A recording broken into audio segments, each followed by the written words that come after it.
माधुरी एक बड़े घर की लड़की है जिसके घर में किसी भी चीज की कोई कमी नहीं है। अपने घर वालों की दी हुई छूट से वो बहुत बिगड़ गई है और किसी को भी कुछ भी बोल देती है। वो ना किसी की उम्र देखती है और ना ही उनका ओहदा, बस जो मन में आता है बक देती है। अरे ओ बूढ़े, कहाँ जा रहा है दिन की ऐसी तेज धूप में? तेरा पाँव नहीं जल रहा है क्या? पाँव तो जल रहे हैं बेटी, पर क्या करूं, मजबूरी है, इसीलिए इस कड़ी धूप में पैदल चलना पड़ रहा है। ऐसी कौन सी मजबूरी है तेरी जो तू इस बुढ़ापे में भी इतना पागल हुआ जा रहा है काम करने के लिए? बेटा, तुम्हारी तरह ही मेरी एक बेटी है जो काम धाम तो कुछ नहीं करती, बस दिन भर जुबान चलाती रहती है। उसी के लिए कपड़े लेने जा रहा हूँ। अच्छा, तो तुझे क्या लगता है कि मैं दिन भर बकबक करती रहती हूँ क्या? पहले खुद के हाल तो देख ले बुड्ढे, फिर दूसरों को बोल। बेमतलब ही मैंने तुझसे बात की। चल निकल यहाँ से। बेटी, तुम तो मुझसे इस तरह से बात कर रही हो जैसे कि मैंने तुमसे पैसे उधार लिए हो और अब मैं पैसे नहीं लौटाना चाहता हूँ। तुम्हारा किसी अजनबी से बात करने का ये तरीका अच्छा नहीं है, पर ये तुम्हारी मर्जी है कि तुम किसी से कैसे बात करना चाहती हो। आगे तो ऊपर वाला ही मालिक है। माधुरी उस बूढ़े आदमी को बहुत भला बुरा सुनाती है, पर फिर भी वो बूढ़ा आदमी उसे कुछ नहीं कहता। पर माधुरी फिर भी चुप नहीं बैठती और उसको गाली देने लगती है। तू अभी तक गया क्यों नहीं? लगता है तू ऐसे नहीं मानेगा। तुझे यहाँ से लात मारकर भगाना पड़ेगा। मैंने तुम्हारा क्या बिगाड़ा है बेटी, जो तुम मुझसे इस तरह बात कर रही हो? मैं तो तुम्हारा कुछ नहीं बिगाड़ सकता, पर जब तुम्हारी शादी होगी तब तुम अपनी जुबान पर लगाम रखना बेटी, वरना ससुराल में तुम्हें बहुत तकलीफ होगी।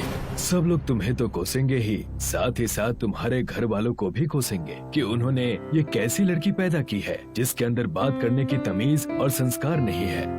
इतना कहकर वो बूढ़ा आदमी वहाँ से चला जाता है और माधुरी भी अपने घर चली जाती है।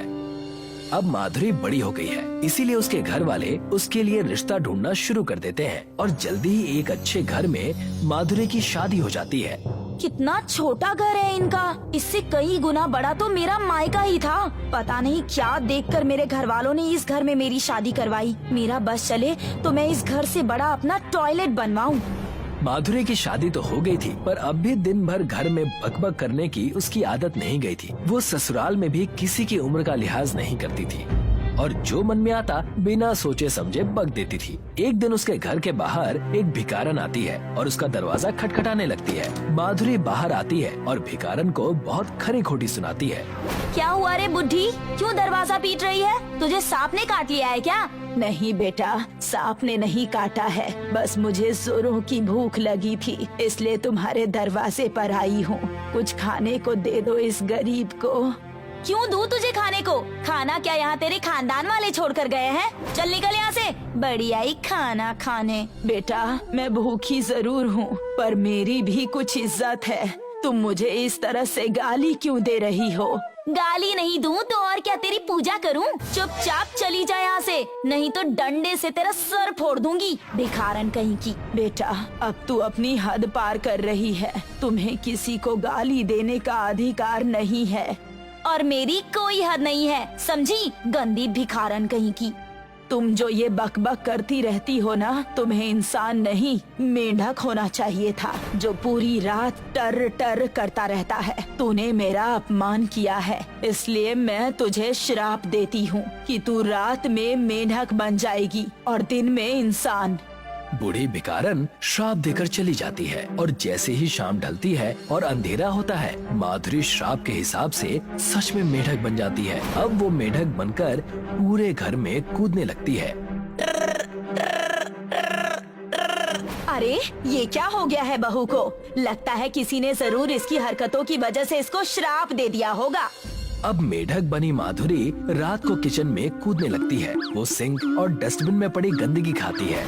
इसके साथ ही वो किचन में घूम रहे कॉकरोच और कीड़े मकोड़ों को भी खाती है और पूरे घर में गंदगी फैलाने लगती है।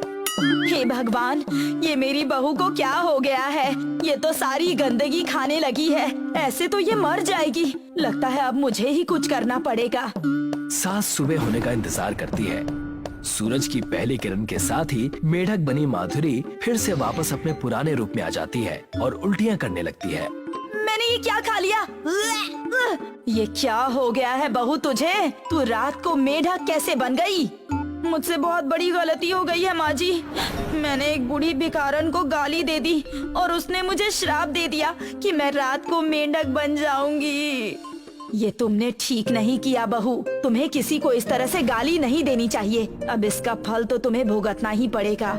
इसका फल मैं भुगत चुकी हूँ माँ जी, प्लीज मुझे इस श्राप से बचा लीजिए। मुझे मेंढक बनना जरा भी अच्छा नहीं लग रहा है, ना चाहते हुए भी मुझे कीड़े मकोड़े खाने पड़ते हैं। ठीक है बहू, अगर तुझे अपनी गलती का एहसास हो गया है तो मैं इस मुसीबत से निकलने में तेरी मदद जरूर करूँगी। सास अब उस बूढ़ी भिखारन को ढूंढने निकल पड़ती है। बहुत ढूंढने के बाद सास को वो भिखारन मिल जाती है। वो उससे माफी मांगती है और श्राप से मुक्ति पाने का उपाय पूछती है। अगर तुम्हारी बहू को इस श्राप से मुक्ति चाहिए तो उसको संजीवनी बूटी के पौधे का जादुई फल खाना पड़ेगा, पर उस फल को खाने के लिए तुमको 2 भयानक जंगल पार करने पड़ेंगे। पहला है जादुई तीलियों का जंगल और दूसरा है गहरे पानी के झील का जंगल। ठीक है, मैं अपनी बहू के लिए उन भयानक जंगलों को पार जरूर करूंगी, पर उन जंगलों में जाने से पहले एक बात का विशेष ध्यान रखना, वहाँ पर थोड़ा सा भी शोर नहीं होना चाहिए। वहाँ पूरी तरह से शांति बनाए रखना, नहीं तो जादुई तीलियों का जंगल तीलियों के आपस में टकराने की वजह से जंगल में आग लगा देगा और गहरे पानी का झील वाला जंगल हमें पानी में डुबा देगा, यही ना? हाँ, तुम बहुत समझदार लगती हो। तुम्हारी बहू बहुत बेवकूफ और मुंहफट है। हाँ, पर अब उसको अपनी गलती का एहसास हो गया है और वो आज के बाद कभी किसी के साथ बदतमीजी नहीं करेगी। ठीक है, तुम अपनी बहू का ध्यान रखना। अगर वो जंगल में थोड़ा सा भी शोर मचाएगी तो तुम दोनों जंगल से वापस नहीं लौट पाओगे। ठीक है, मैं इस बात का विशेष ध्यान रखूंगी। अब सास अपनी बहू माधुरी को साथ लेकर जादुई संजीवनी के फल को पाने के लिए निकल पड़ती है। देखो, एक बात का ध्यान रखना, हमें रात होने से पहले दोनों जंगलों को पार करके वो जादुई फल तोड़ कर लाना होगा, नहीं तो तुम फिर से मेंढक बन जाओगी और उन्हीं जंगलों में फंस जाओगी। और दूसरी बात ये कि तुम उन जंगलों में मुझसे कोई बात नहीं करोगी।